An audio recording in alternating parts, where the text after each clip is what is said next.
umræða húsnæðisvandann í Reykjavík og þar tekur fyrst til máls borgarfulltrúi Guðfinna Jóhanna Guðmundsdóttir.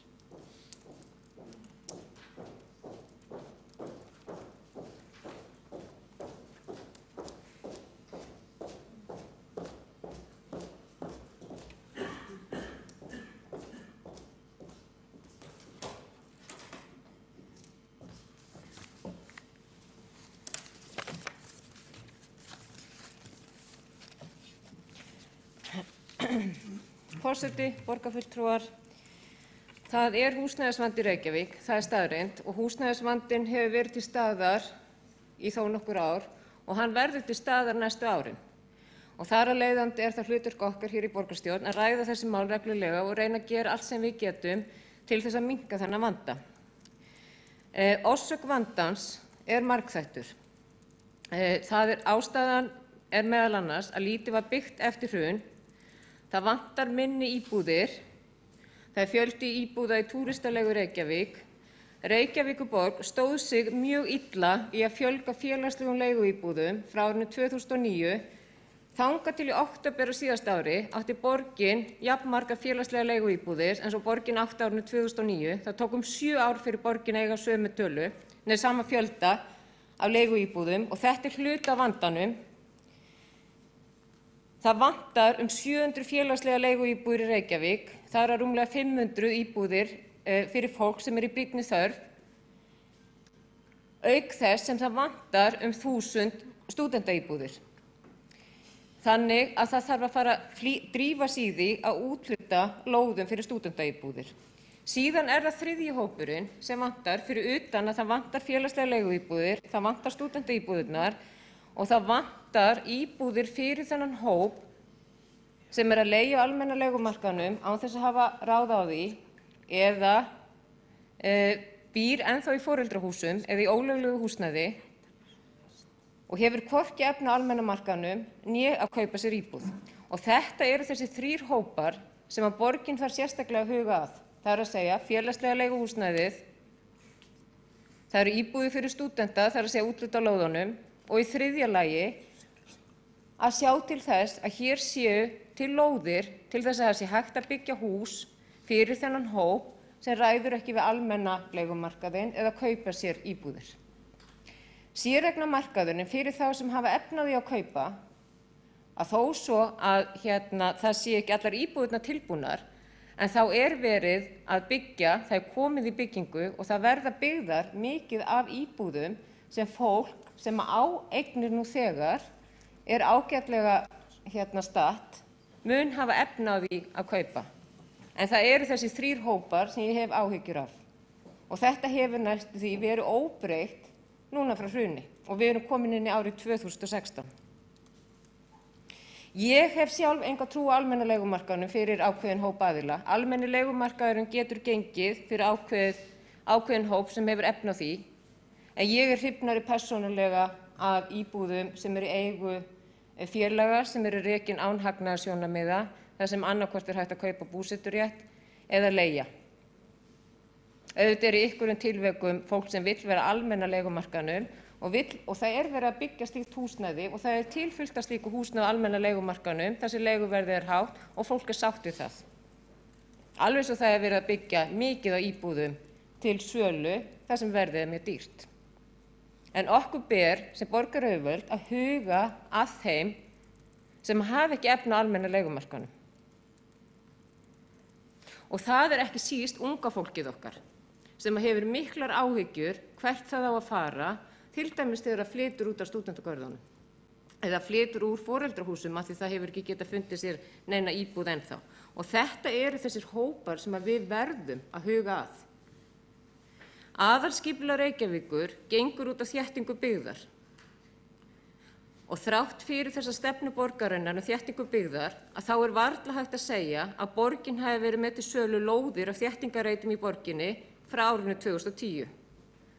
Af þeim 45 lóðum sem borgin úthlutaði að selja á síðasta ári fyrir samtals 97 íbúðir, þá voru einungis 15 íbúðir annars staðar en á lóðum í Úlfarsárdal eða í Reynisvatnsási. Þannig að þessar lóðir sem til stendur að byggja á og verið að byggja á í höndum fasteignafélaga. Þessar lóðir eru búin að vera lengi í höndum þessara félaga og mörg hver ætluðu sér að byggja á þessum lóðum það leyti þegar hrunið varð. Eða þá þessar lóðir runnu inn í bankana þegar þessi félög voru yfirtekin af bönkunum og síðan hafa bankarnir selt þær aftur. Og það hæpið að þessir aðilar séu að fara að byggja litlar og ódýrar íbúðir sem mikil þörf að slíkum íbúðum í dag. Og ekki hjálpar til lítið lóðaframboð borgarinnar og staðsetningin á því húsnæði sem verið að byggja, því þétting byggðar leiðir af sér hærra verð eins og við vitum. Það verið að byggja dýrustu stöðum bæjarins, allt á kostnað unga fólksins sem hefur ekki ráð á þessu húsnæði. Í dag var birt fermetraverð íbúða í Reykjavík. Það er 57% dýrara að búa í miðborginni en í Breiðholti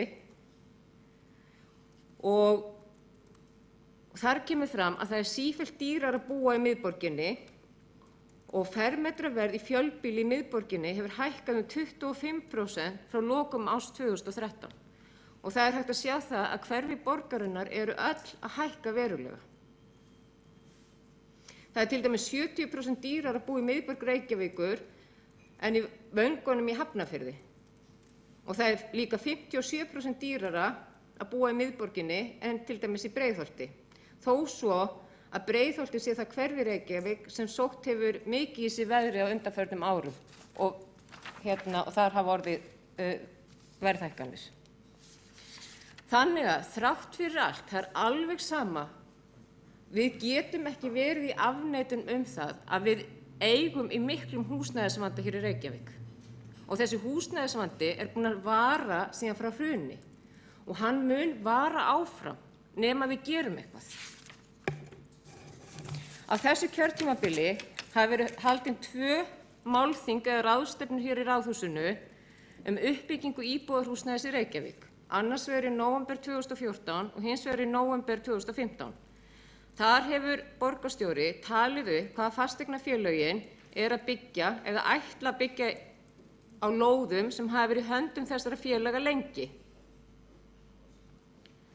Flestir sem ekki vel að sér í fasteignamálum eða hafa ekki skoðað nákvæmlega hverjir það eru sem að byggja, telja þetta sé alveg svakalegt og telja borgaryfirvöld séu að gera alveg stórkostlega hluti.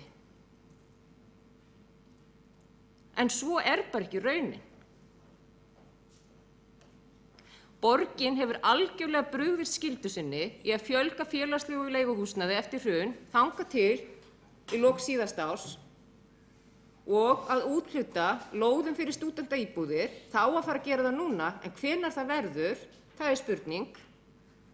Og síðan að hafa til sölu lóðir eða úthluta lóðum þar sem hægt að byggja ódýrt húsnæði á. Ef við skoðum hvað hefur verið gert á þessu kjörtímabili sem hægt í rauninni að segja sig á grundvelli húsnæðisstefnu borgarinnar frá 2011 sem í engu hefur verið fylgt, að þá liggur það fyrir að á árinu 2014 var félagslegum leiguíbúðum fjölgað 20 og á árinu 2015 var þeim fjölgað 85. Þar af voru 47 íbúðirnar keyptar á gamlársdag af Íbúðalánasjóði, íbúðir sem þá voru meira minna allar í útleigu og það tekur tíma að koma þeim leigjendum út og óvíst í rauninni hvort að það sé ekki verið að velta því vandamáli því þar eru leigjendur fyrir yfir eitthvað annað. Og það eru 10 aðilar inn í þessum 47 íbúðum sem að fá greiddar sérstakar húsaleigubætur. Þannig þeir ættu í rauninni eiga rétt að félagslegum leiguíbúð, en það er bara spurning það hvort að hvar þeir myndu lenda á biðlistanum. Þannig að það sem að núverandi meirihluti hefur gert, það að fjölga félagslegum leiguíbúðum 20 á árinu 2014, þannig að það var bæði þá síðasta og núverandi meirihluti, 85 á síðasta ári og það er 1 í viðbót sem að þessi meirihluti hefur gert. Hann hefur úthlutað 2 fjölbýlishúsalóðum með fleiri en 5 íbúðum á þessu kjörtímabili. 2 lóðum. Það er akkúrat ekki neitt. En þessi meirihluti hefur verið mjög duglegur, sérstaklega með borgarstjóri í broddi fylkingar, að telja upp hvað aðrir að byggja hér í borginni. Og ég vona það að borgarstjóri muni ekki eina ferðina enn þylja þær lóðir upp og þau fasteignafélög, því við erum búin að heyra það ræðu nokkrum sinnum og fullkunnugt hvaða lóðir það eru sem að aðrir að byggja á hér í borginni. 1. september og 1. janúar voru jafn margir á biðlista eftir félagslegu húsnæði í Reykjavík, 723. Í september voru 529 umsækjendur metnir í brýnni þörf. Þeim var búið að fjölga 6 áramótin frá því í september og þau voru 535. Það vantar íbúðir, einstaklingsíbúðir fyrir þennan hóp. Þær eru varla til sölu í borginni. Því að við vitum það öll að verktaki sem á lóð, sem ætlar auðvitað að hámarka sinn gróða, hann ekki að fara að útbúa litlar íbúðir og selja þær vegna þess að það miklu meira hægt að hafa út úr því að selja stærra íbúðir. Vegna þess að litlu íbúðirnar kosta mest í byggingu. Það að því að baðherbergið og eldhúsið kosta mest. Þessi stefna félagsbústaða sem var tekin hérna árinu 2009 og 2010 af fyrrverandi meirihluta það að hætta að fjölga félagslegum íbúðum búið að skapa þennan vanda sem við að etja í borginni í dag. Að frá 2009 skulu ekki fyrr en í október 2015 vera til jafn margar félagslega leiguíbúðir á næstum 7 ára tímabili. Ástæðan einföld. Það var vegna þess að það var gerð skýrsla húsnæðisstefna borgarinnar 2011 þar sem að kemur fram að það sé nóg framboð af leiguhúsnæði og það sé svipað leiguverð hjá félagsbústöðum og almenna leigumarkaðnum þegar að skjólstæðingar félagsbústaði fengi sérstakar húsaleigubætur. Svipað leyti og skýrslan kláruð, þá minnkar framboðið vegna þess að fólk fer þá í túristalegu og leigan hækkar. En borgin situr áfram og gerir ekki neitt. Og það ekki fyrr en í lok árs 2015 sem að meirihlutinn vaknar úr rotinu. Húsnæðisvandinn í Reykjavík, meirihlutinn, núverandi meirihluti og síðasti meirihluti eiga stóran þátt í því. Og mér leiðist aldrei að segja þetta, þó að mér finnst það hundleiðilegt. Ég vildi óska sem hlutirnir væru ekki öðruvísi. En ég veit að ég mun segja þetta jafn oft og ég þarf, þangað til að það verður drifið í því að fjölga félagslegum leiguíbúðum og drifið í því að úthluta lóðum til stúdenta og drifið í því að úthluta lóðum svo hægt sé að byggja ódýrt húsnæði hér í borginni til þess að unga fólkið geti áfram búið hér í Reykjavík.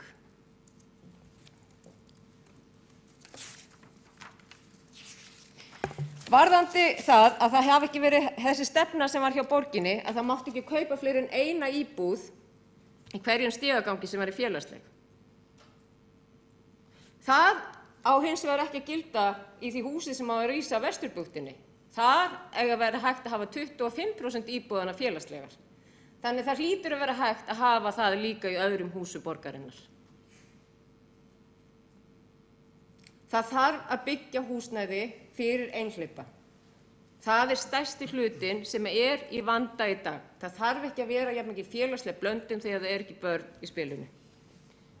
Og þegar að skoða fasteignaverðið í bænum, að þessar fáu íbúðir sem eru tilbúnar vegna þess að það tekur langan tíma að byggja. Þó svo sem sóttu byggingarleyfi og þó að það hafi verið rúmlega 900 sem voru gefin út á síðasta ári, þá tekur tíma að byggja. Og ef við skoðum tölurnar bara hjá fasteignamati ríkisins eða Þjóðskrá Íslands, þar sem miðað við hvenær eignir eru fokhaldar, að þar til dæmis hægt að sjá að frá 2008 til 2009 þá verða 83 íbúðir fokhaldar, frá 2009 til 2010 428, 2010 til 2011 6, 2011 til 2012 132, 2012 til 2013 verða 229 og 2013 til 2014 398. Þannig að það langt í það að við náum í skottið á okkur í þessu máli. Spár það hvað byggingaframkvæmdir, hvað þið byrjað að byggja margar íbúðir á ári sem hafa verið kynntar á þessum húsnæðisþingum í nóvember 2014-2015 hafa ekki gengið eftir. Það hefur verið byrjað að byggja færri íbúðir heldur en spárnar gerðu ráð fyrir, verulega færri íbúðir. En ef við skoðum lóðaúthlutanir borgarinnar, sem sorgleg staðreynd, að þá hefur borgin ekki verið með fjölbýlishús og lóðir til sölu með fleiri en 5 íbúðum lengi. Á árinu 2015 var engri slíkri lóð úthlutað. Það hefur tekið borgina rúmlega 5 ár að úthluta 10 fjölbýlishús og lóðum þar sem við erum að ræða 5 íbúðir eða fleiri. Af þeim einungis eina lóð að ræða fyrir stúdenta og eina fyrir aldraðra. Á síðasta ári úthlutaði borgin 45 lóðum fyrir samtals 97 íbúðir sem var aðallega fyrir raðhús, parhús og einbýlishús í Úlfarsárdalnum og í Reynisvatnsás og uppfyllti ekki þessi skilyrði borgarinnar 25% leigu- og búseturéttarfélög enda var ekkert slíkt húsnæði að ræða. Þannig að það ekki ennþá byrjað að úthluta slíkum lóðum. Núna hefur borgin eingöngu til sölu einbýlishús og lóðir í Úlfarsárdalnum og í Reynisvatnsás og eina parhúsalóð, en það stendur til að úthluta á þessu og næstu misserum íbúðum og lóðum fyrir samtals 1200 íbúðir. En ef við skoðum hvers konar íbúðir það eru, að þá ekki í rauninni, þá þetta 53 íbúðir fyrir leiguhúsnæði í Úlfarsárdalnum, búseti með lóðavilyrði fyrir 98 íbúðum og búseti bæði leigu- og búseturéttarfélag en fyrir félagsmenn. Og það eru margir í því félagi, þannig að hæpið að nýir aðilar komist þar inn, eins og til dæmis unga fólki sem vil komast í slíkt húsnæði. Síðan það búsetafélag eldri borgara í Suðurmjódd 100 íbúðir, samtök stúdenta á aldrara 150 í Bólstaðarhlíðareit, Félagsstofnun stúdenta með lóðavirði fyrir 220 íbúðum í Vísindareit, það reyndar búið að skrifa undir samning hvernig að finna út ykkur 650 íbúðir. Rúfreiturinn eru 40 og hluti til félagsbústaða. Hraunbærinn eru 60 íbúðir sett með útboðsfyrirkomulagi og síðan það Reykjavíkurhúsin fyrir samtals 490 íbúðir með blandaðri aðferð. Og síðan kemur borgarstjóri í fréttirnar og það má heyra það að húsnæðisvandinn í Reykjavík sé aðallega því að kenna að ríkisstjórnin hafi ekki afhent borginni lóðir til þess að borgin geti byggt leiguhúsnæði. Borgin ber ábyrgð á þéttingu byggðar. Borgin með þessa stefnu og verður að hafa lóðir í samræmi við það.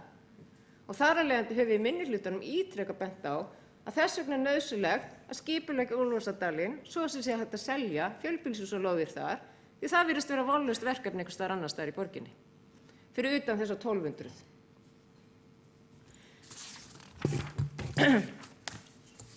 Það kemur fram í samkomulaginu sem var gert varðandi uppbyggingu stúdentagarða að það ætti að byggja 659 stúdentaríbúðir á grundvelli samkomulags sem var gert fyrir 1,5 ári síðan.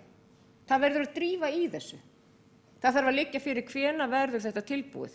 Því ég man eftir því að það eru komin ansi mörg ár síðan að ég las fréttir í blöðunum það að Félagsstofnun stúdenta beið með peninginn til þess að geta farið að byggja en vantaði lóðir. Ef við ætlum að leysa húsnæðisvandann í Reykjavík, þá verðum við að drífa í því að úthluta stúdentalóðunum, fjölga félagslegu húsnæði og hafa í boði lóðir þar sem hægt að byggja húsnæði á sem að til dæmis unga fólki hér í borginni hefur efni á því að búa í. Og það gengur ekki bara að bíða og bíða og bíða. Þessi húsnæðisvandi orðinn margra ára. Húsnæðisstefnan frá 2011 og það hefur ennþá ekkert verið gert. Borgin hefur staðið sig vel í að skipuleggja. Starfsmenn borgarinnar mega alveg eiga það. En borgin þarf að gera svo miklu meira. svo við stöndum ekki hér í lok kjörtímabilsins og við erum ennþá í þessum vanda. Og eins og ég sagði í upphaf ræðunnar, það er verið að byggja nóg húsnæði fyrir það sem að geta keypt slíkt húsnæði. En það er bara ekki allra færi og það er okkar að finna út úr því og hafa íbúðir og lóðir fyrir þá aðila. Og ég reikna með því að ef þetta eru 700 félagslegar íbúðir, þetta eru 1000 stúdentaíbúðir sem vantar lóðir fyrir nú þegar, fyrir utan að minnstakosti 1000 aðila sem geta ekki keypt sér húsnæði eða leigt á almenna markaðnum og falla ekki undir til dæmis félagslega leiguíbúðakerfið. Guðfinna Jóhanna Guðmundsdóttir, borgarfulltrúi, hefur lokið máli sinni. Þá er þetta borgarstjóri næsta mælendaskrá.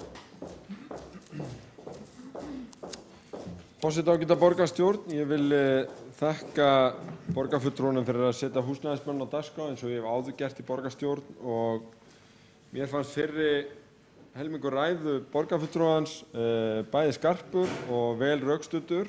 Ég er í meginatriðum sammála borgarfulltrúunum orsakir húsnæðisvandans sem við stöndum frammi fyrir núna og til upprifjunar í fyrsta lagi lítið byggt eftir hrun, í öðru lagi að það sem til var í skipulagi og var í byggingu voru óhentugar íbúðir fyrir markaðinn eins og hann var eftir hrun.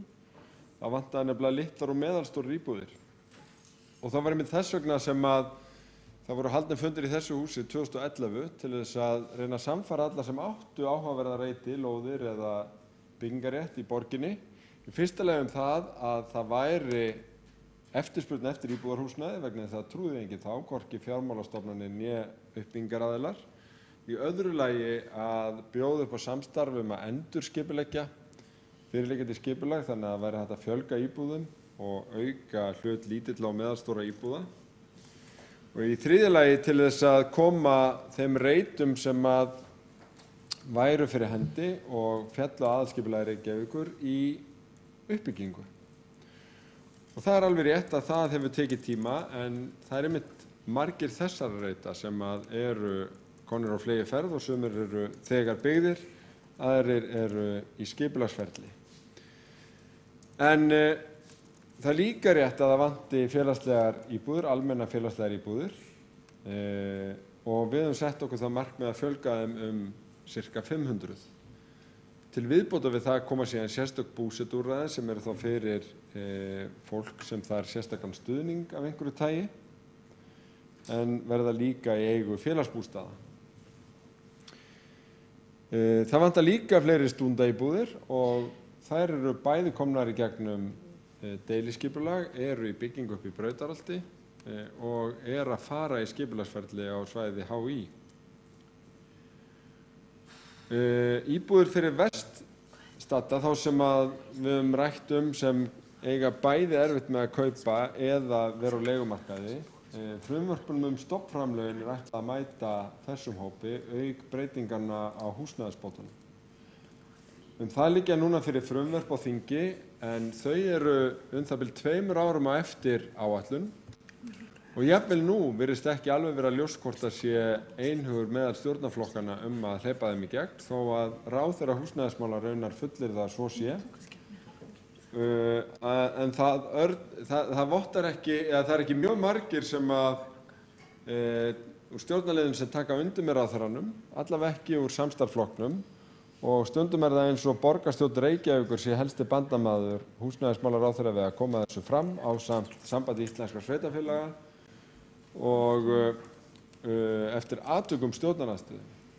Umhugsunarvert vegna þess að ég er sammála borgarfulltrúanum að þessi hópur stendur í raun verr heldur en þeir sem eru með öruggt húsnæði hjá til dæmis félagsbústöðum og eru í sífelldu óöryggi og almennu íbúðunum svokölluðu sem eru þessar leiguíbúðir þarf að fjölga verulega en ég er þeirrar skoðunar að þurfi líka að fjölga búseturéttaríbúðum þannig að það er líka form sem þarf að auka og við erum að vinna að. Ég get ekki heldur betur heyrt en að þau markmið sem að ég og fleiri hafa sett fram fjölgun íbúða af hverri sort séu nokkurn veginn sömu tölur og borgarfulltrúinn að nefna. Þannig ekki nú ágreiningurinn þar. Mér heyrist hann, ef einhver liggi í því að borgarfulltrúinn óþolinmóður að þessi uppbygging fari hraðar af stað, en ég deili einfaldlega þeirra óþolinmæði og þess vegna hef ég gert þetta forgangsmáli bæði í minni dagskrá og í borgarkerfinu almennt. Það er alveg rétt að skipulagsmál, lóðamál og alls konar samningar, þetta tekur tíma og þarf að veita athygli og mannafla. En þar sem okkur kannski helst greinir á, sem ég veit ekki hvort ágreiningur eða bara mismunandi sjónarhorn, að það mætti skilja borgarfulltrúana þannig að það sé ekkert uppbygging nema það teljist lóðaúthlutun.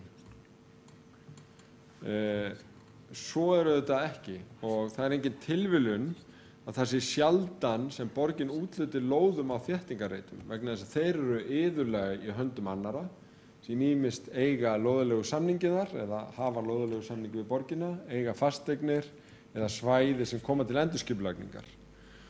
Og það skiptir verulegu máli að borgin líti ekki þannig á að eina verkefni borgarinnar sé að búa til lóðir á auðu borgarlandi en hugi ekki að þessu þéttingarverkefnum vegna þess að það getur verið jafn mikilvæg uppbygging eins og þar sem við erum að úthluta lóðum. En höfum við þá alveg gleymt að huga því hvernig þessi reitir falla að þeim vanda sem við erum að lýsa á þeirri fjölbreytni sem við viljum ná á húsnæðismarkaði. Nei, við höfum nefnilega innleitt nýja hugsun á þessu sviði, sett niður samningsmarkmið þar sem við segjum á þessum þéttingarreitum þá ætlum við að tryggja að leigu- og búseturéttaríbúðir verði 25% af þessum nýju reitum og að 5% verði félagslega leiguíbúðir með forkaupsrétti. Þetta eru samningsmarkmið sem við höfum sett inn í hvern samningin á fætur öðrum og þannig erum við að fá inn íbúðir í þessa heildarmynd. Ég held að það sé hollt að hafa í huga að ef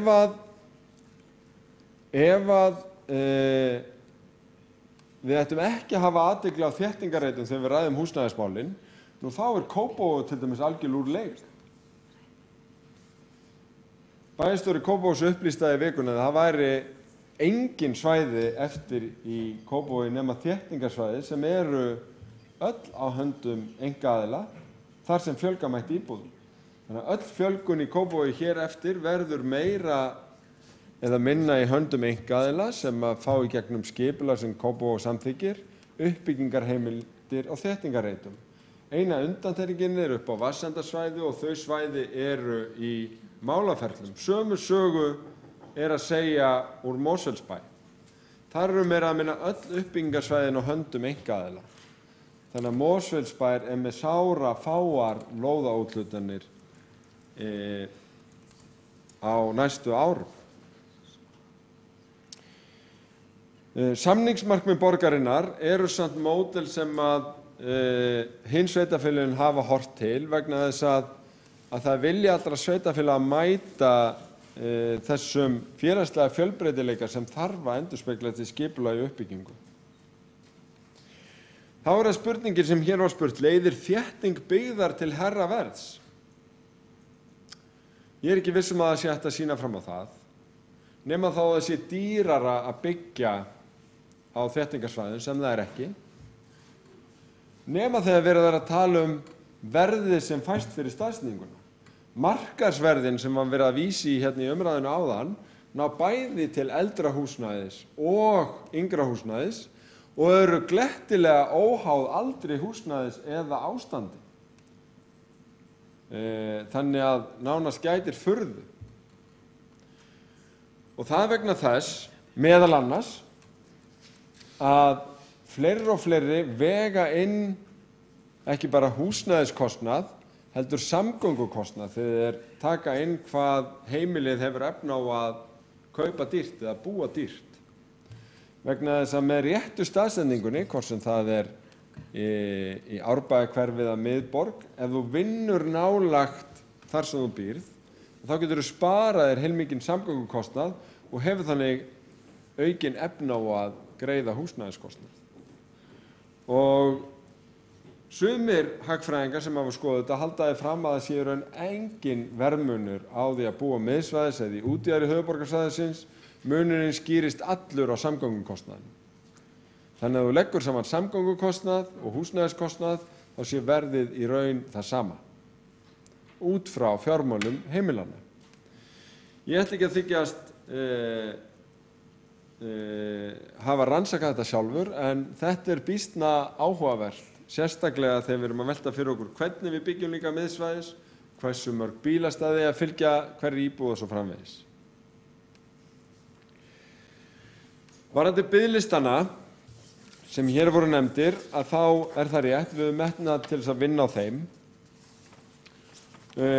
En þá held ég að sé alveg rétt að halda þetta til haga að það hefur raunar fækkað á þeim ef að við berum saman frá ári til árs. Þó að ég sé í hópi þeirra sem vildi auðvitað að það gengir hraðar.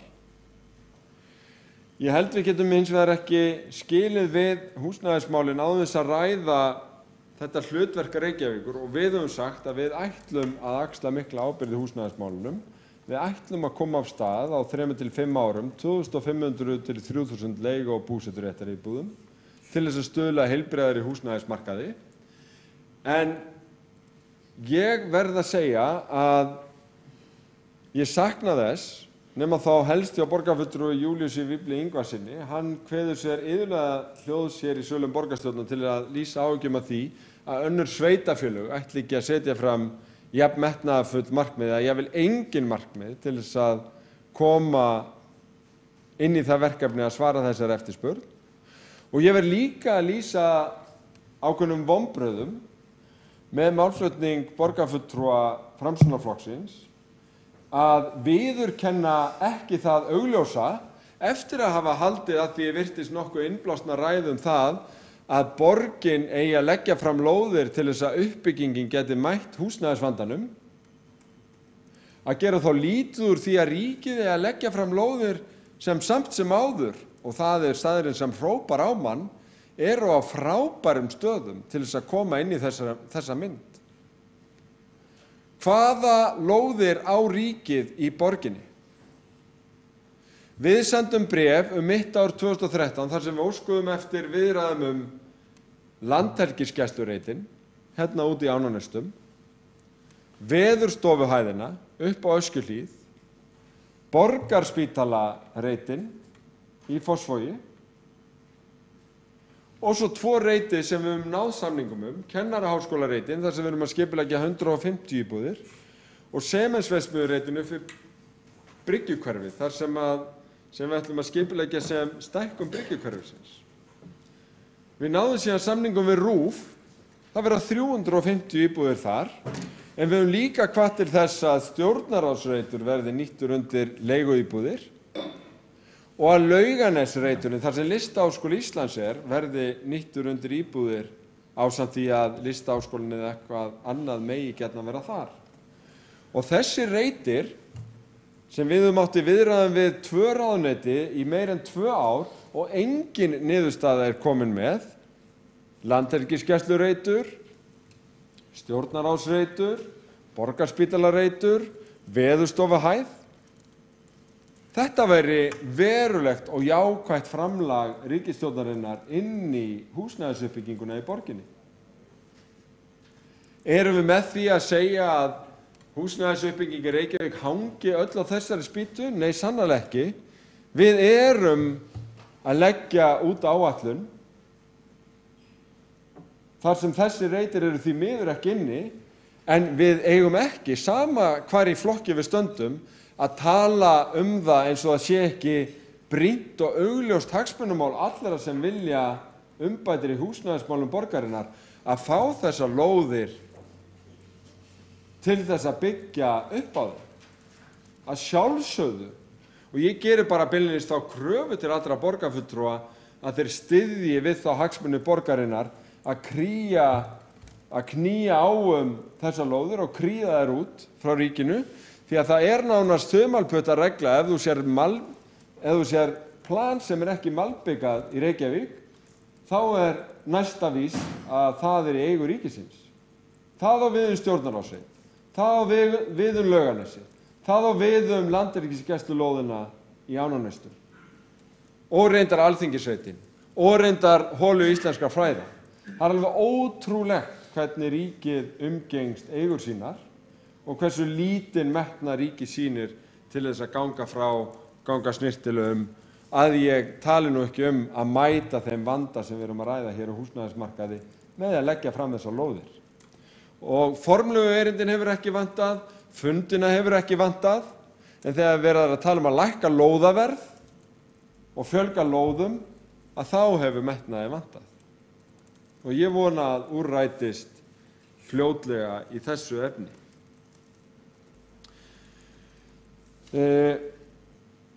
En þetta var svona bara til að taka undir og svara og fylla í þessar eyður. Ég ætla að spara mér þá að fara yfir uppbygginguna sem að ég hef gjarnan gert hér í borgarráð ef það ekki eftirspurn eftir því, en vil þó minna á það að þetta átak í skipulagi vegna íbúðarhúsnæðis hefur þegar skilað í hús nýju deiliskipulagi fyrir 4.400 íbúðir. Þó nokkur hluta því þegar komin í uppbyggingu, tæplega 2.000. Og í jarðvinnu eru hafnar aðrar tæplega 1.000. Það reyndar svo merkilegt að 800 af þessum 1.000, þar sem jarðvinna hafin, líða fyrir bein inngrip ráðherra ríkisstjórnarinnar. Bein inngrip. Annars vegar hér út í Austurhöfn, þar sem eru 100 íbúðir á öðrum reitnum og 70 á hinum, og forsætisráðherra hefur sýnt takta í að reyna að þvælast fyrir, sem mun reyndar ekki takast, þannig að við þurfum ekki að hafa miklar áhyggjur af því. En út á Hlíðarenda hafin jarðvegsvinna vegna 600 íbúða. 600 íbúða sem munar verulega og að tefjast vegna þess að innanríkisráðherra hefur ekki viljað efna skýrar samningsskuldbindingar ríkisins við að loka 3. flugbrautinni. Það málið fyrir dómstólum. Við hinn enda þeirra flugbrautar svo svæði sem Reykjavík hefur keypt af ríkinu, þar sem byggja má að minnstakosti 800 íbúðir í Skerjafirði og mundi líka muna verulega inn í þessi húsnæðismál. Þannig ef að spurt ekki bara hvað Reykjavíkurborg getur gert, og hér ég búin að fara yfir í töluvert löngu máli hvað við erum að gera og ætlum að gera, þá þurfum við líka að spyrja hvað ætla önnur sveitarfélög og nágrannasveitarfélögin að gera. Og það hlýtur að verða að spyrja því hvers vegna það fyrst og fremst Reykjavíkurborg sem með áætlanir að stórfjölga félagslegu húsnæði. Og í þriðja lagi, hvað ríkið getur gert, þá það að minnsta kosti þrennt. Samþykkja húsnæðisfrumvörpin sem fyrir þingi, í öðru lagi leggja fram lóðirnar sem margar á kjörstað í borgarlandinu og myndi muna verulega til þess að fjölga íbúðum á fjölbreyttum húsnæðismarkaði Reykjavík. Og í þriðja lagi að hætta að þvælast fyrir mikilvægum uppbyggingarverkefnum sem skipta máli fyrir ungt fólk og uppbygginguna í Reykjavík. Háttvirtur borgarstjóri hefur lokið máli sínu, það Halldór Halldórsson, borgarfulltrúi næstur á mælendaskrá. Nei, fyrirgefiði, Guðfinna Jóhanna Guðmundsdóttir hefur óskað eftir að veita andsvar við borgarstjóri.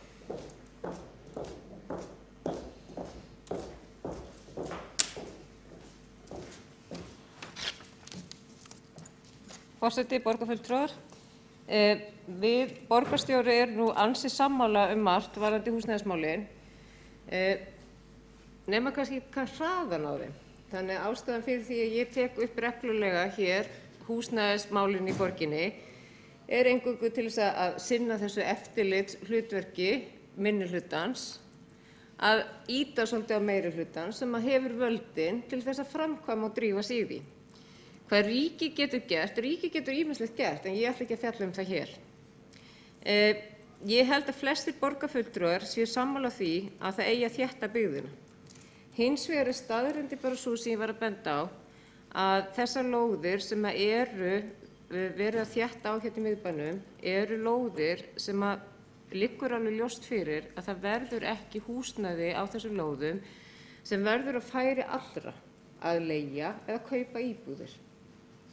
Það dýrara að sumu leyti að byggja í miðborginni. Það erfiðara að komast að og það þarf að brjóta klappir sem þarf ekki á öðrum stöðum eins mikið. Þannig að verktakar segja það dýrara að byggja á þessum stöðum.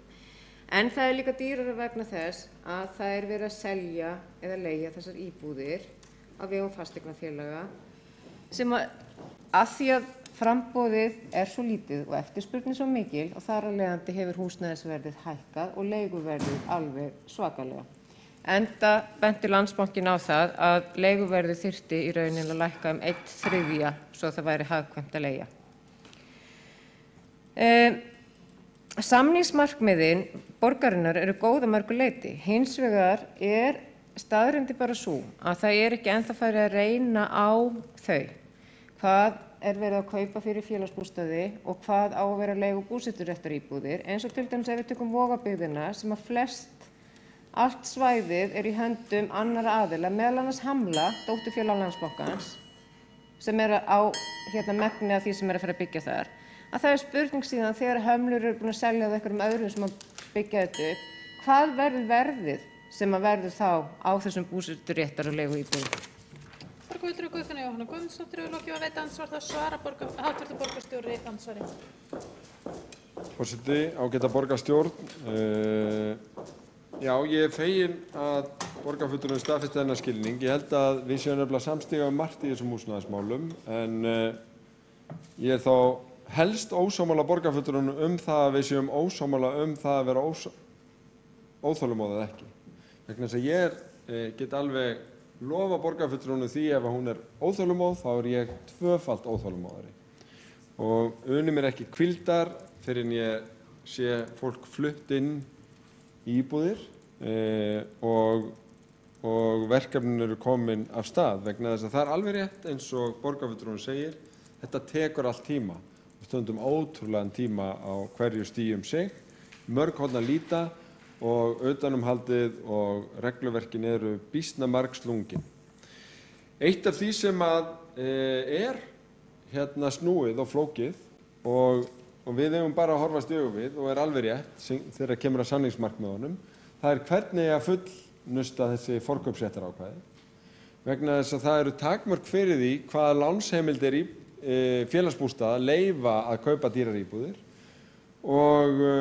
og það líka það mikil óvissa í íslensku efnahagsumhverfi að jafnvel þó að félagsbústaði sé tilbúin að borga fyrirfram einhverja tiltekna ákveðna upphæð fyrir íbúð út frá einhverju skilalýsingu, að þá kemur hik á framkvæmdaaðilana að skuldbinda sig á einhverju tilteknu verði ef að gengið sveiflast nú svona eða hinsegin eða verðbólgan eða guð veit hvað. Þannig að þetta bara nýr veruleiki sem við erum að feta okkur út á og ef að þetta gengur illa þá verðum við hugsanlega að gera það í auknum mæli að við fáum einfaldlega bara beinan byggingarétt að tilteknum fjölda íbúða eins og við höfum verið að fá í ákveðnum tilvikum, til dæmis inn á Rúfreit, og gerum þetta bara sjálf í gegnum það.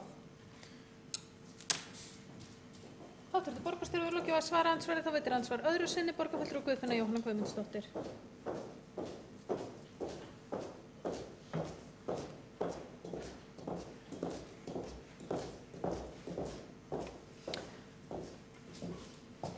Forseti, borgarfulltrúar, það sem ég held að það þarf aðeins að hugsa þetta varðandi úthlutunina á þessum 1200 íbúðir sem koma, hvað verðið á að vera. Ef við ætlum að huga að því að nota íbúðir þarna fyrir félagsbústaði og fyrir stúdenta og þennan hóp sem að við ætlum að úthluta til félaga sem eru rekin án hagnaðarsjónarmiða, að þá má verðið ekki vera yfir ákveðnu til þess að þetta nýtist þessum hópi. Þannig að í rauninni engin fjárhæð í samningunum gerir auðvitað þessum aðilum kleift að hafa verðið hátt, og ég hrædd það að verðið í Vogabyggðinni, þó svo að það sé búið að setja þetta inn í samningana, að verðið á þeim stað verði það hátt að það mun ekki nýtast félagsbústöðum eða fyrir leigu- og búseturéttarfélög sem eru rekin án hagnaðarsjónarmiða að kaupa íbúðir þar. Þannig að það verður að hugsa þetta algjörlega upp á nýtt. Borgarfulltrúi Guðfinna Jóhanna Guðmundsdóttir hefur lokið að veita andsvar öðru sinni og þá er andsvörum lokið og Halldór Halldórsson, borgarfulltrúi, tekur næstu til máls.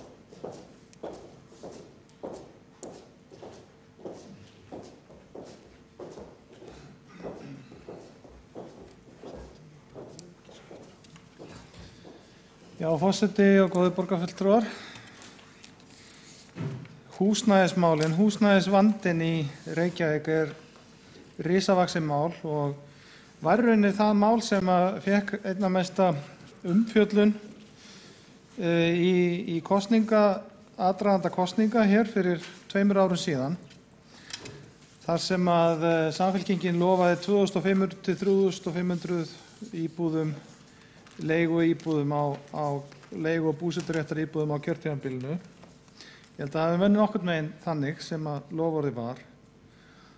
Og nú er kjörtímabilið hálfnað og borgarfulltrúi Guðfinna Jóhanna Guðmundsdóttir fór hér yfir tölur áðan sem kannski sitja ekkert mjög í fólki vegna þess að það voru ansi margar, en það sögðu eina sögu.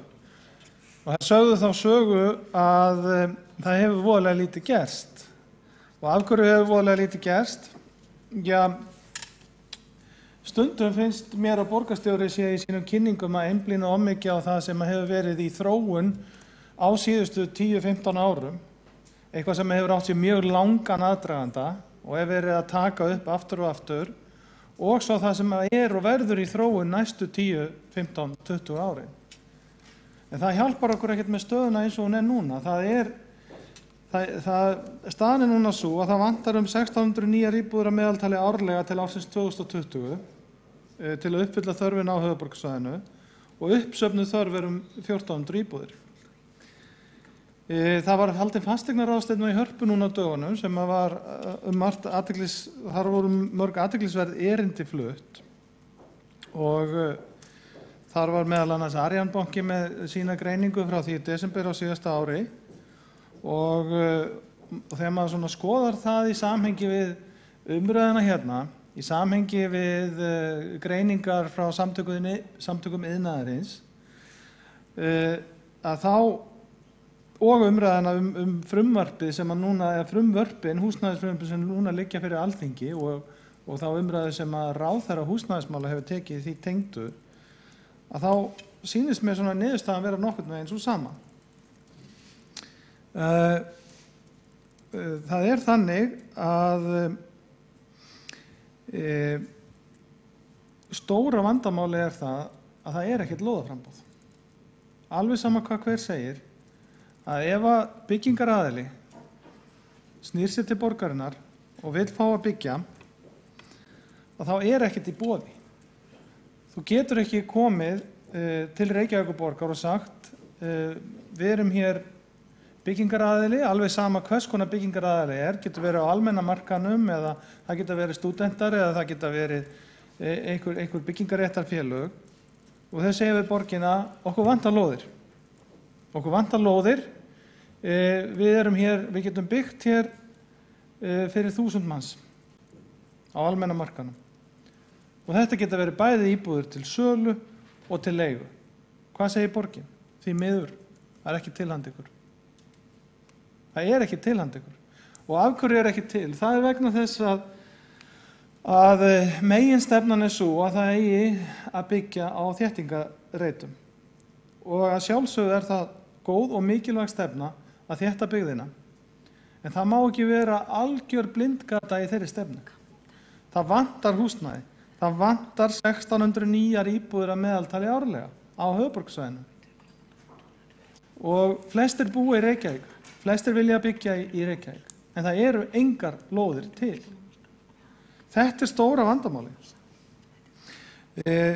Þannig að við höfum nú lagt til hér ítrekað minnihlutinn, bæði borgarfulltrúar Sjálfstæðisflokks og Framsóknar flugvallavinna, að hverfið upp í Úlfarsárdal yrði stækkað. Það tekur stystan tíman að skipuleggja þar fyrir meira fjölbýli til þess að koma til móts við þessa uppsöfnuðu þörf og þá þörf sem er til framtíðar. Við hjó eftir því hér áðan og það er líka á slíkum stöðum er hægt að bjóða upp á ódýrari lóðir og þar af leiðandi lægri byggingakostnað, það tekur styttri tíma og það vinnur allt að því að taka Úlfarsárdalinn meira undir. Og það til auðvitað miklu fleiri rök fyrir því að akkur ætti að stækka byggðin í Úlfarsárdal, eins og til dæmis það að hún er bara einfaldlega of lítil með að upphæðlega forsendur. Ég hjó eftir því að borgarstjóri sagði máli sínu hér áðan ég skildi hann þannig að það væri niðurstaðan við að byggja á þéttingarsvæðin væri svo að það væri ekki dýrara. En mér er sagt það að hálfu verktaka það sé 20–30% dýrara. En það getur maður alveg ímyndað sér það. Þetta er auðvitað miklu seinlegra að vera að taka þéttingarsvæði fyrir, þar sem er verið að fleyga klöpp eða sprengja inn í miðri byggð og það er auðvitað ekki hægt að vinna nema á ákveðnum tímum við þá iðju bara út af íbúum og nágrenninu. Það býða, eins og borgarfulltrúi Guðfinna Jóhanna Guðmundsdóttir fór yfir, þá hefur eiginlega engu verið úthlutað af lóðum undanfarin 2 ár. Það hefur ekki verið úthlutað fjölbýlishús á lóð síðan fyrir 2 árum, 5 íbúða húsi. Það býða 53 íbúðir upp í Urðarbrunni sem að væri hægt að úthluta en það er í geymslu á borginni. Það væri fyrir 53 íbúðir og þegar að lóði skortir þá hefur þetta áhrif á verð. Borgarstjóri hefur reynda sagt að það sé ekki samingi á milli, ég vitna til dæmis í viðtali í Viðskiptablaðinu, en það hljómar náttúrulega bara í besta falli eins og brandari, en í versta falli bara eins og tóm vitleysa. Það sé ekki samhengi á milli lóðakostnaðar og lóðaframboðs og endanlegs verðs. Ég nefndi hérna greiningu Arion banka hér í upphafi, sem að leiðir í ljós, og þetta er greining frá því í desember í fyrra, að leiguverð og íbúðaverð hefur hækkað umfram laun á síðustu 5 árum og langt umfram almennt verðlag án húsnæðis. Húsnæðismálaráðherra talaði það á fasteignaráðstefnu í Hörpu að þar kom húsnæðismálaráðherra inn á það. Hún hefði verið að skoða hvert væri lóðaframboð í Reykjavíkurborg. Og niðurstaða hennar eftir þá skoðun var hver? Jú, engar lóðir í boði. Hún hefur verið að óska eftir fundum með sveitarstjórnum þannig að hún ætlar væntanlega að ræða þetta við sveitarstjórnirnar að minnsta kosti hér á höfuðborgarsvæðinu, mikilvægi þess að vera með lóðaframboð og að lóðaverð sé á réttu róli. Í greiningaskýrslunni sem að ég vitna til enn og aftur frá Arion banka, þar telja greinendur að bólumyndun og fasteignamarkaði sé ekki hafin ennþá en það sé ýmislegt að varast. Og þar sé framboðsþátturinn mikilvægastur. Því að með auknu framboði á lóðum þá telja greinendur að verð lækki smá saman, húsnæðisverð verði almennt lægra að lokum og framleiðsluþættir nýtist betur annars staðar. Þannig að þessi greinendur eru auðsjáanlega ekki sammála borgarstjóra þegar hann segir að lóðaverð og framboð hafi ekkert að segja. Samtök iðnaðarins, þau hafa líka birt sína úttekt á hlutdeild lóðaverðs í byggingarkostnaði. En þar verður stórt stökk frá árinu 2007, þar sem að lóðaverð er strax það ár komið í kringum 17–21% byggingarkostnað íbúða í fjölbýli og hefur ekkert farið niður. Ég hef alveg heyrt tölur upp í 24%. Það kemur líka fram hjá samtökum iðnaðarins að ný byggingarreglugerð hafi haft 7,5% áhrif til hækkunar, en það er nú reyndar verið að vinna í því núna með 3. breytingu á byggingarreglugerðinni síðan að núverandi ríkisstjórn tók við. Það er í vinnslu og mun hafa áhrif til lækkunar á byggingarkostnaði. Þetta kom fram meðal annars á ráðstefnunni í Hörpu á dögunum. Og þá er þetta ekki óeðlilegt að spyrja, hvað er borgin að gera? Er hún að gera eitthvað til lækkunar á byggingarkostnaði, auki lóðaframboð, lægra lóðaverð? Nei. Samtök iðnaðarins hafa bent á það ítrekað að lóðaverð sé hátt og það hafi hækkað langt umfram verðlag eins og við kom fram hérna hjá mér áðan. Nú við sáum fréttir í dag af því að það hefur orðið 65% hækkun á húsnæði í miðborginni á 5 árum. Það hefur auðvitað hækkað mjög mikið fasteignaverð á höfuðborgarsvæðinu en alveg sérstaklega í miðborginni. Þannig að það er auðvitað dýrast og miðborgir eru auðvitað dýrasta bara út frá framboð og eftirspurn, en það er auðvitað dýrast ef við ætlum að einblína á það svæði fyrst og fremst með nýjar íbúðir. Þá er það auðvitað erfiðast fyrir fólk sem er að koma sér þaki yfir höfuðið að það eigi að afmarkast fyrst og fremst að því svæði og megi ekki bæta við nýjum svæðum. Auðvitað á fólk að hafa val hvar það getur byggt, hvar það getur komið þaki yfir höfuðið. Það þarf að vera ákveðið val í því. Í dag er nánast ekkert val. Segjum sér svo og auðvitað stendur núna yfir endurskoðun á deiliskipulaginu í Úlfarsárdal og vonandi kemur eitthvað jákvætt út úr því, en það mun ekki koma út úr því stækkun á svæðinu. Og ég lýsi við vonbrigðum með það því að mér finnst að við ættum að nota tækifærið og skoða stækkunina leið. Nú samtök iðnaðarins þau hafa líka bent á að hvatar séu rangir og það endurspeglist í uppbyggingu gjaldskráa og borgin var nú einmitt að bæta við einhverju nýjum liðum í gjaldskrá núna áramót. Að hvatarnir eru rangir, byggingarreglugerðin hefur sem sagt skapað ranga hvata, það er í endurskoðun og deiliskipulagskröfur skapi iðulega hvata til að byggja stærri íbúðir. Þetta ræddum við svolítið fyrir 2 árum í aðdraganda kosninga og við fulltrúar Sjálfstæðisflokksins vorum með þá stefnu að hlutalausninni væri svo að Reykjavíkurborg bjóði upp á nægt lóðaframboð og skynsamleg lóðagjöld. Því allt snýst þetta þegar uppi staðið framboð og eftirspurn. Svo mættu þetta taka alveg sérstaklega umræðu atvinnuhúsnæði en það er kannski ekki tími til þess núna, en það er auðvitað galli á núverandi aðalskipulagi hvað mikið er gert ráð fyrir að atvinnuhúsnæði víki og fari hvert. Jú, ég veit að það er talað blandaða byggð, en það er bara ekki fyrir alla starfsemi. Hluta þeirri starfsemi sem að núna er á slíkum svæðum, hún verður að víkja og hvert á hún þá að fara? Esjumeilar eru auðvitað ofta svarið, en þangað er langt að fara og í gegnum heilt sveitarfélag eins og samgöngumálin eru núna og þess vegna skiptir Sundabrautin miklu máli í því samhengi. Og hún verður ekki algjörlega útilokuð að þær tengingar sem nauðsynlega eru fyrir Sundabraut verður ekki útilokaðar. Þannig að það verði að lokum aldrei hægt að byggja hana. Þannig að niðurstaðan er þessi. Samantekt borgarfulltrúar Guðfinnu Jóhannu Guðmundsdóttur hér áðan var sláandi.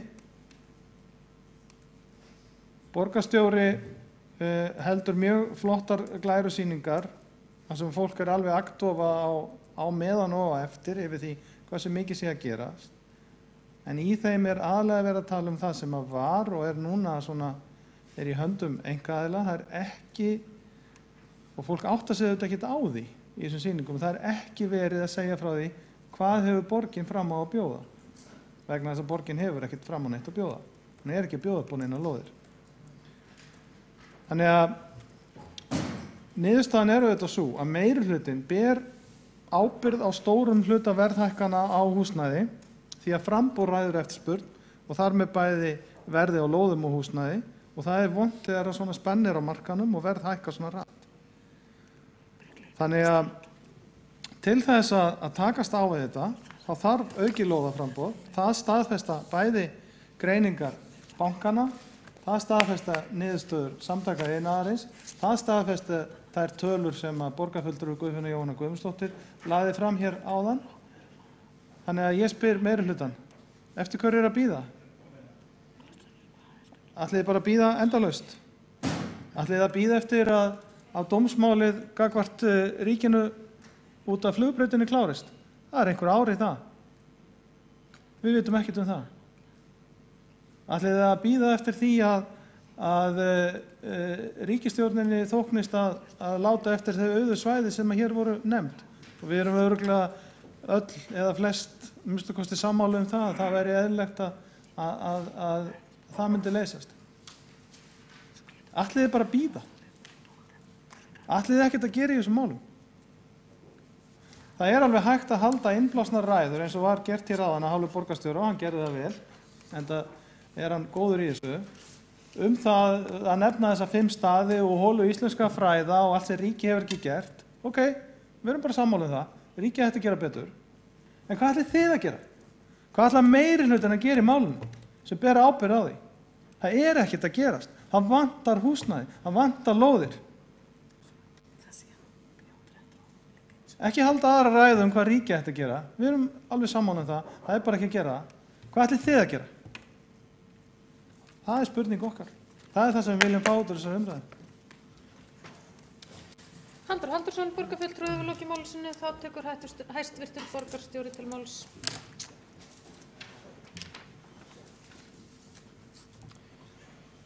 Forseti, ágæta borgarstjórn, ég vil nú eins og áður þakka borgarfulltrúa Halldóri Halldórssoni fyrir ræðu sína. Ég ætla að byrja á því að ávarpa það sem ég skildi ekki í máli hans, sem var nú kannski ekki margt, en ég tek það fram. Ég skildi það mjög vel að honum finnst vanta lóðir og honum finnst það vera stóra málið og tekur þar með svolítið undir með borgarfulltrúa Guðfinnu Jóhönnu Guðmundsdóttur. Honum finnst vanta lóðir. Ég var þó að fara yfir það hér bara í síðustu ræðu að ef að málið er lóðir, nú þá þurfum við ekki að ræða um það hvort að Kópavogur eða Mosfellsbær taki þátt í að leysa húsnæðisvandann vegna þess að þeir eru ekki með neina lóðir. Eru þeir þó ekki að fara að gera neitt?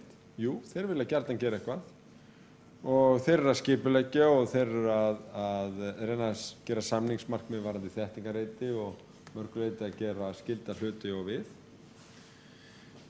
Þannig að lóðirnar geta ekki verið alfa og omega í þessu, en síðan barst talið að verði á lóðum og málflutning tekið undir virtist vera málflutning Samtaka iðnaðarins það að það væri góð leið til að lækka söluverð á íbúðum, ef ég skil þetta rétt, að sveitarfélög létu lóðir af hendi á lægra verði. Og ég held að væri nú bara gagnlegt fyrir umræðuna þó ekki væri annað að við vissum það bil hvað Sjálfstæðisflokkurinn í Reykjavík telur rétt í þessum efnum.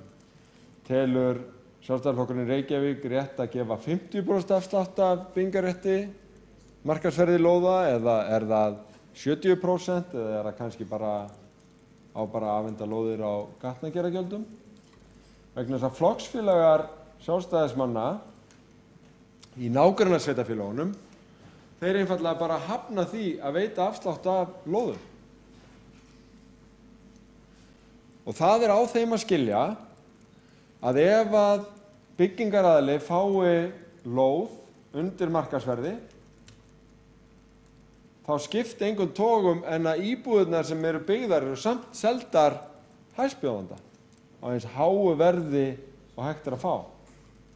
Þannig að þetta sé í raun gjöf þá til viðkomandi byggingaraðila. Samtök iðnaðarins hafa ekki getað hrakið þetta og ég hef aldrei séð neitt einasta dæmi það að lágt lóðaverð frá sveitarfélagi hafi endað sem lágt íbúðaverð í sölu frá byggingaraðilanum.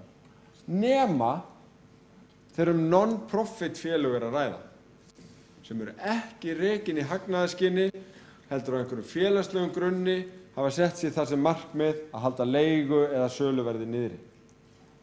Félagsbústaðir eru dæmi, við rekum það. Félagsstofnun er dæmi, búseti er dæmi, en í markaðshagkerfinu virðist þetta ekki virka svona nema hjá sjálfstæðismönnum í borgarstjórn. Að þeir virðast svona daðra við einhverja hugmynd það að gefa lóð leiði til lækkunar á leigu eða íbúðaverði. Mér finnst vanta rök þeirra fyrir því, allavega eru nágrannar þeirra í sama flokki ekki að kaupa þetta. Hvað gerist á mörkum þessara sveitarfélaga? Hætta markaðslögmálin að vera til í Reykjavík? Er einhver undraverk sem að Sjálfstæðisflokkurinn í Reykjavík vill deila með okkur? Kunnið ykkur dæmi þess að þetta hafi gengið vel? Að lóðaverð undir markaðsverði hafi leitt til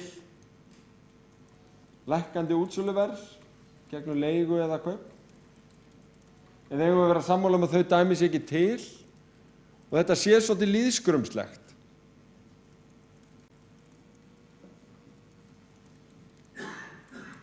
Mér finnst alveg vanta rök fyrir því hvernig þetta á að ganga upp, nema Sjálfstæðisflokkurinn væri að tala fyrir því að lóðir ættu fyrst og fremst að fara til non-profit félaga vegna þess að þá myndi það nýtast þeim sem leigja að eiga að fá búseturéttið að kaupa.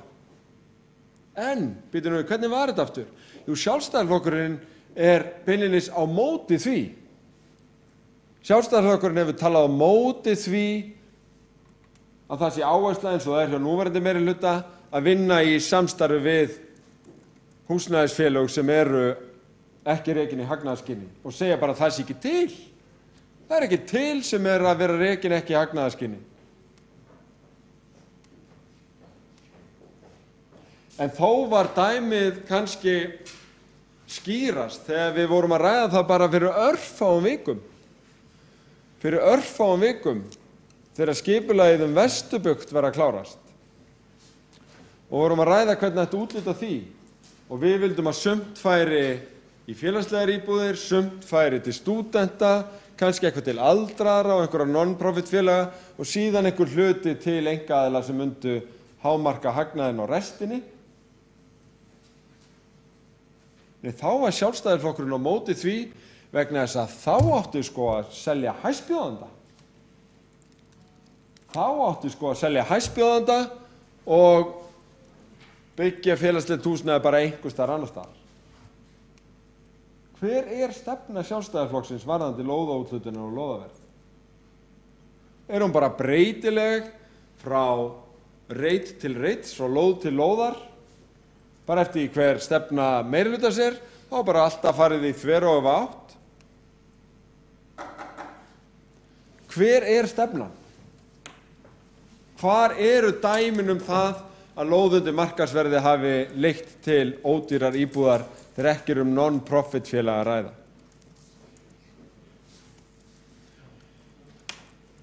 Þau hafa ekki fundist í nágrannasveitarfélögunum, ætluðu að hafi fundist í Reykjavík. Og svo þetta með það sem að húsnæðismálaráðherrann var að segja að henni finnst lítið að lóðum í boði. Og það rétt að því leyti að það lóðir sem verða til að þær fara síðan á hendur einhvers eru þá ekki lengur í boði. En það ekki fáar íbúðir í uppbyggingu í Reykjavík. Ef að það eru upplýsingarnar sem verið að leita að, ný byggingaleyfi voru yfir 900 í Reykjavík í fyrra. Það bara Breiðholtsárið 1973 og 1-2 ár önnur sem að jafnast á við það. Og eins og ég fór yfir áðan þá erum við búin að samþykkja 4.400 íbúðir í gegnum skipulag, erum á leiðinni með 3.500 aðrar. Þetta skiptir máli, erum við samt ekki óþolinmóð, jú, við erum það. Við viljum að þetta byggist upp sem hraðast. En að því að borgarfulltrúinn Halldór Halldórsson var að velta því fyrir sér hvaða svör húsnæðismálaráðherra fékk hjá öðrum sveitarfélögum, þá var sá fundur haldinn á mánudag og húsnæðismálaráðherra fékk með þau svör að það væri reyndar engar lóðir í Kópavogi og engar í Mosfellsbæ. Og það að tala um að vantaði lóðir væri röng nálgun og umræðina. Vegna þess að tæki sveitarfélögunum verið fyrst og fremst í gegnum skipulagsvaldið og uppbyggingu einkaaðila á þéttingarreitum, sérstaklega í Kópavogi. Og það verður hægt að byggja töluvert í Kópavogi en á þéttingarreitum. En ég get ekki betur heyrt en að allir skildu það að ef það hægt að tala um að einhver einn aðili sitji á vannýttum lóðum, því að það vita allir hér í þessum sal að Reykjavíkurborg búin að fara kerfisbundið yfir öll sín lönd og að vinna að skipulagsmálum á öllum lóðum sem borgin ræður yfir og að fara út með fullt af nýjum íbúðum. Það var nefnt hér að hugsanlega getum við farið út með 1200 íbúðir, lóðir fyrir 1200 íbúðir bara þess ári í Reykjavík.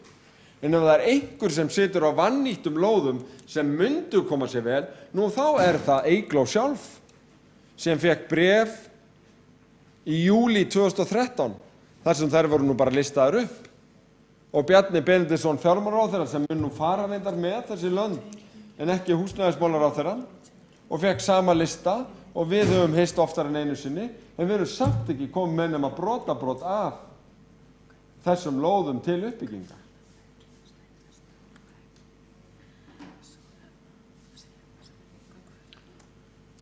Og þess vegna vona ég að þessi metnaður húsnæðismálaráðherra fyrir fleiri lóðum til uppbyggingar kristallist þá í því að við fáum loksins þessar lóðir frá ríkinu til þess að þær eins og lönd borgarinnar fari til uppbyggingar og það sem fyrst.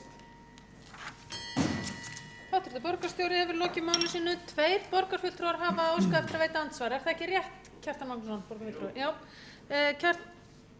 Það Halldór Halldórsson sem að byrjar? Já, byrjum á Halldóri Halldórssoni í andsvörum. Gjörðu svo vel.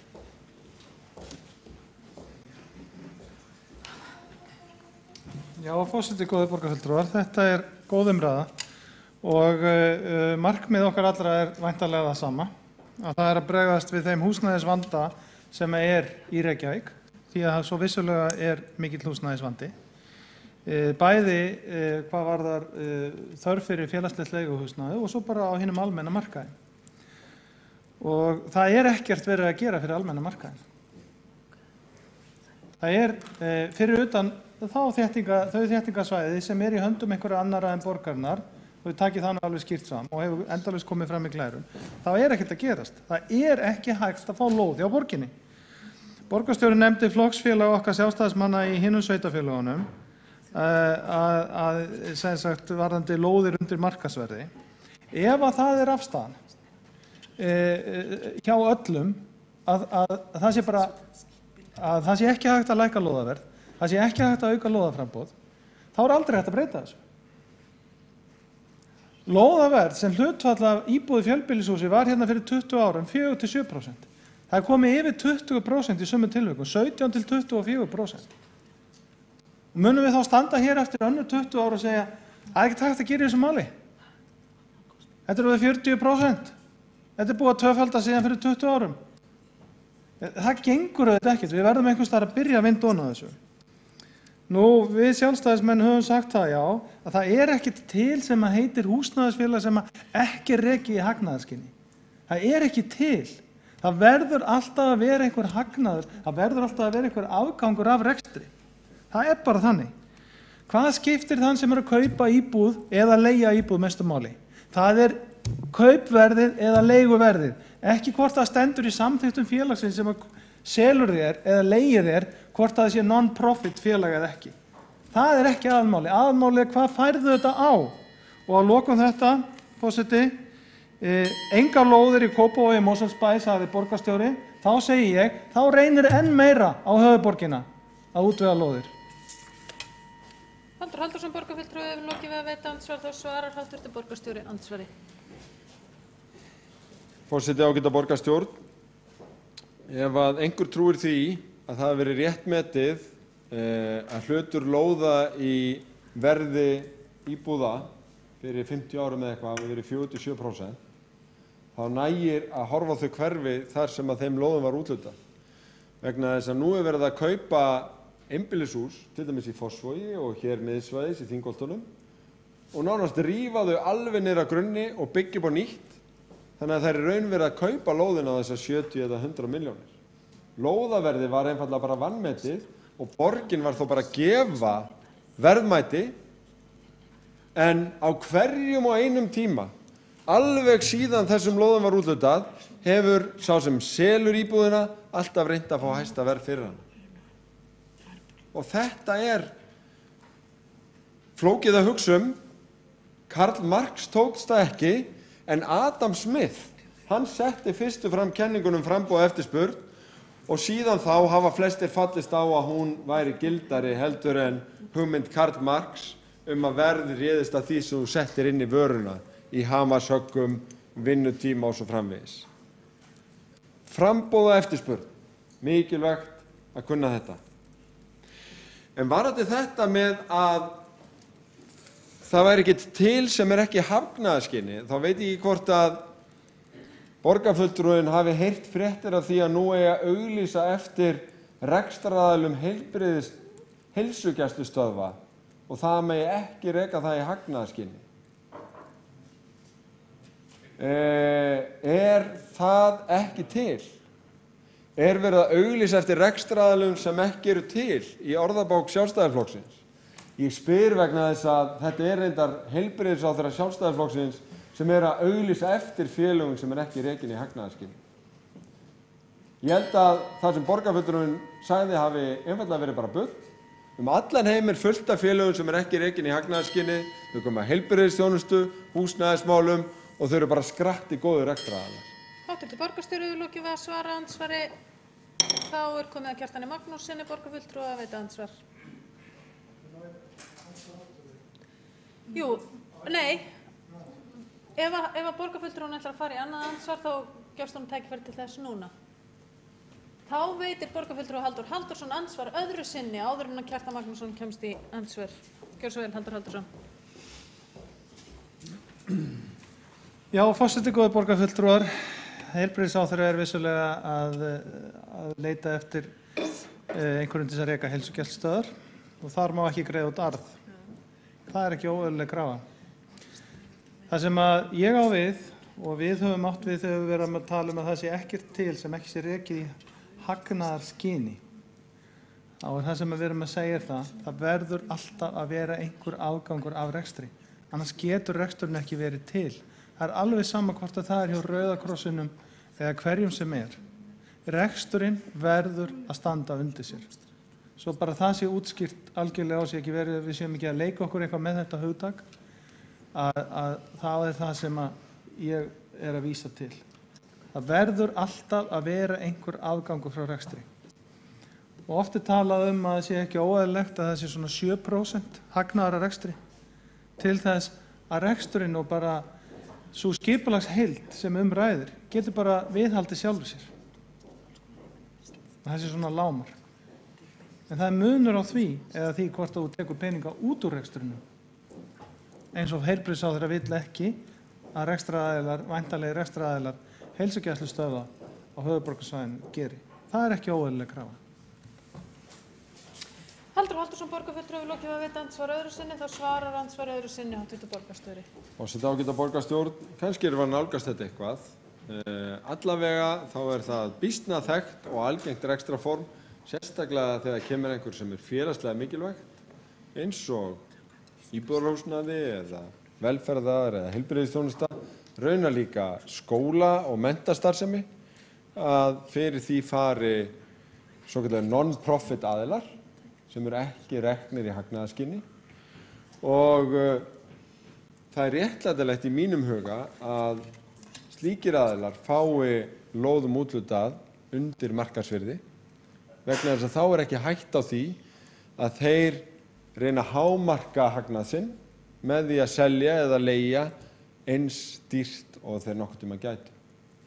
Síðan varðandi það að það sé bara verið að byggja leigu- og búseturéttar íbúðir og bara verið að uppfylla húsnæðisáætlunina því leyti í Reykjavík, að þá það reyndar ekki rétt og yfirliti góða sem var afþakkað að ég færi yfir í smáatriðum hér fyrr á fundinum, að það ber einmitt með sér að það eru 38% af allri uppbyggingu sem hluti af þessu húsnæðisplani, 2500 til 3000 leigu- og búseturéttar íbúðir, en 61% sem inn á almenna markaðinn, ýmist sölu, langstærstum hluta reyndar, en einhverjum tilvikum líka leigu. Og það bara í besta mál. Við eigum nefnilega ekki heldur að nálgast þessu umræðu þannig að ef að borgin ekki að byggja beinlínis sjálf, þá sé ekkert að gerast, vegna þess að okkar hlutverk í gegnum samstarfi aðila, gegnum skipulagsmálin, gegnum lóðaúthlutanir, gegnum samninga á svo ótrúlega mörgum sviðum vegna þess að húsnæðismarkaðurinn er fjölbreyttur, borgin er fjölbreytt og þannig á það að vera. En ef að við höldum vel á málum, leggjum réttar áherslur, þá stöndum við eftir með heilbrigðari og fjölbreyttari húsnæðismarkað og það ætlum við að gera. Hv. borgarstjóri hefur lokið að svara andsvar öðru sinni og þá andsvarum lokið af hálfu Halldórs Halldórssonar borgarfulltrúa og Kjartanar Magnússon borgarfulltrúi veitir andsvar borgarstjóra.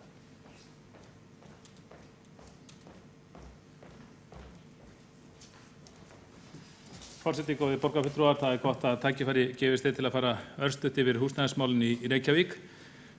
Flestir viðurkenna að þessi mál eru í ólestri eftir langa stjórn vinstri manna á skipulagsmálum borgarinnar.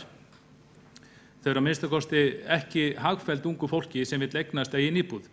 Ég er ekki að segja að allir vilji eða þurfa eignast eigin íbúð, þá verður hér fjölbreytilegur leigumarkaður, en kannanir sýna að langflest ungt fólk það vill eiga sitt húsnæði.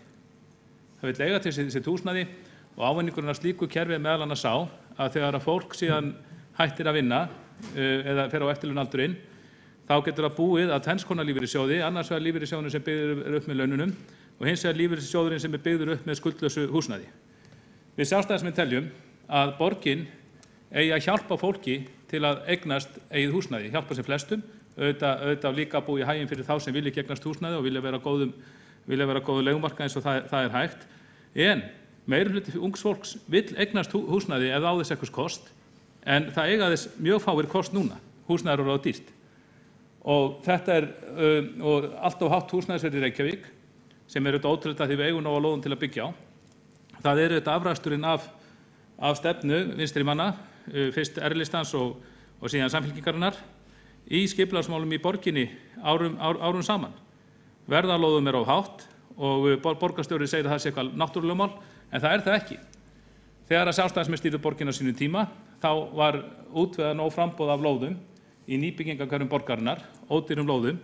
Og ég get bara að vitna hér til talna frá því ágúst 1984 sem eru uppfærðar með byggingavísitölu. Það voru verktakar að selja 127 fermetra einbýlishús á einni hæð, tilboð undir tréverk á 26 milljónir króna. Takk eftir uppfærð samkvæmt vísitölu. Þetta tókst á og þetta væri hægt ennþá, en hins vegar er þetta að segja að á grónum lóðum inn í borginni sem er mikill skortur á, þar þarf auðvitað að vera önnur verðstefna með uppboði eitthvað slíkt. En borgin getur með hægðarleik áfram boðið upp á ódýrar lóðir í eystri hverjum borgarna, nýbyggingarhverfum til hagsbóta fyrir ungt fólk. Kjartan Magnússon, borgarfulltrúi, lokið að veita andsvar og þá er andsvarum lokið. Og fleiri hafa ekki hvatt sér hljóðs nema borgarfulltrúi Guðfinna Jóhanna Guðmundsdóttir.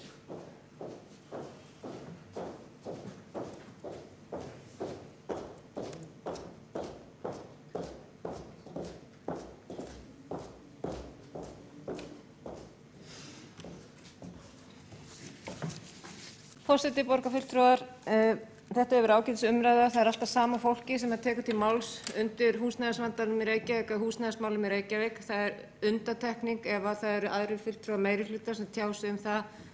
Annar heldur en borgarstjóri sem er sorglegt vegna þess að húsnæðisvandinn í Reykjavík er eitt stærsta mál þessa kjörtímabils og var líka eitt stærsta mál síðasta kjörtímabils sem var algjörlega vanrækt af þáverandi meirihluta.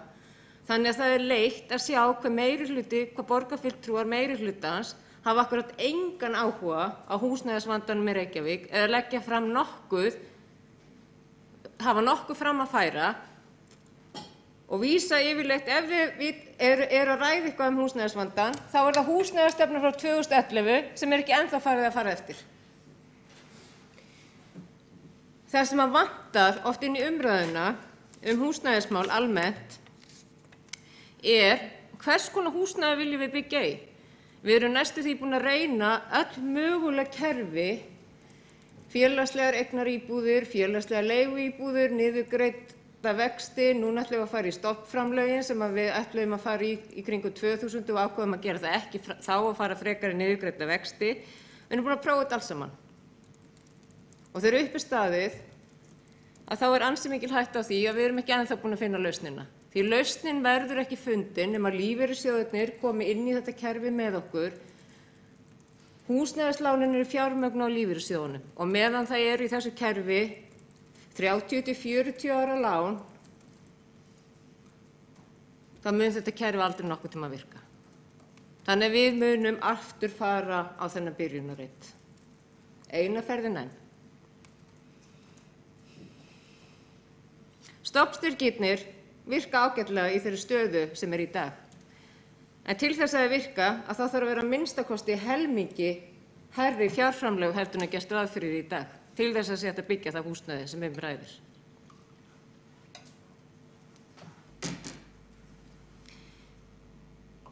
Það hefur oft verið talað það að við viljum hafa leigumarkaðinn 30%. Leigumarkaðurinn 30% í dag. Það var vilji hjá fólki að vera í leiguhúsnæði eftir hrun. Það að minnka. Ungt fólk hefur ekki ennþá jafn mikinn áhuga á það að vera á leigumarkaðnum. Og nákvæmlega eins og það sem Kjartan Magnússon borgarfulltrúi sagði hér áðan, af hverju séreignarstefnan svona ríkjandi á Íslandi? Það vegna þess að séreignarstefnan hefur byggst á því að við séum búin að borga upp húsnæðið það leyti sem við förum á eftirlaun, þannig við getum farið í ódýrara húsnæði og við getum átt auka lífeyri. Og ég held að það sé engu til góða að við víkjum frá þeirri stefnu, nema að því leyti sem að við förum yfir í húsnæði í eigu félaga sem eru rekin án hagnaðarsjónarmiða. Það getur verið tímabundið ástand eins og til dæmis fyrir ungt fólk eftir háskólanám þangað til meðan það að safna sér peningum til þess að fara út á kaupa sér fasteign. Þannig að umræðan húsnæðismál, við töluðum ekki húsnæðismálin í uppsveiflunni, hvers konar húsnæði vantaði. Þar byggðum við stórar eignir út allt. Umræðan ennþá heldur ekki til staðar og það sem mun gerast, og það spurning hvort að það gerist eftir 3–4 ár, að við föttum það að við erum búin að byggja alltaf mikið að séreignarhúsnæði og við erum ekki með nógu mikið að húsnæði fyrir unga fólkið sem unga fólki ræður ekki við. Og það ég ansi hrædd að við séum að lenda í. Við uppgötvum það ekki strax, en við getum uppgötvað eftir 2–3 ár. Húsnæðisumræðan ennþá á mjög lágu plani, þrátt fyrir að séu svona mörg ár liðin frá hruni. Og það okkar sem vorum kosin af borgarbúum til þess að gæta hagsmuna borgarbúa. Hvað viljum við gera fyrir borgarbúa? Hvernig ætlum við að leysa þessi mál? Við höfum ekki verið að leysa þau. Og það þarf að spýta í lófana til þess að leysa þessi mál. Málin verða ekki leyst með dýru húsnæði sem verktakarnir að byggja. Það verður ekki leyst með almenna leigumarkaðnum. Það verður ekki leyst fyrr en það búið að fjölga félagslegu leiguhúsnæði. Það verður búið að úthluta þessum lóðum til stúdenta og það verða fundnar lóðir til þess að þessi hægt að byggja húsnæði þar sem fólk getur flutt sem til félaga sem eru rekin án hagnaðarsjónarmiða. Sem annaðhvort fólk kýs að búa alla ævi eða kýs að búa meðan að fólk að safna sér pening til þess að kaupa eigið húsnæði. Þetta umræða sem við þurfum að taka hér í borgarstjórn. Ef við tökum ekki þessu umræðu, ef við tölum ekki saman húsnæðisvandann í Reykjavík og hvernig við ætlum að leysa hann, þá verðum við ennþá hérna í lok kjörtímabilsins á nákvæmlega sama stað og við erum núna. Þannig ég vona það að við getum öll sem eitt rætt saman og fundið þessa lausn og laga þetta ástand vegna þess að þetta mál sem skiptir borgarbúa öll máli. Þetta mál sem skiptir börnin okkar öll máli, foreldra okkar og alla. Lausnin ekki ennþá fundin og hraðinn, þetta gengur of hægt fyrir sig. Borgarfulltrúi Guðfinna Jóhanna Guðmundsdóttir hefur lokið máli sínu, þá umræðu lokið. Eins og sagt var í upphafi fundar þá tökum við 13. lið á útsendri dagskrá áður en við göngum til 5. liðar. Það lausnarbeiðni Gretu Bjargar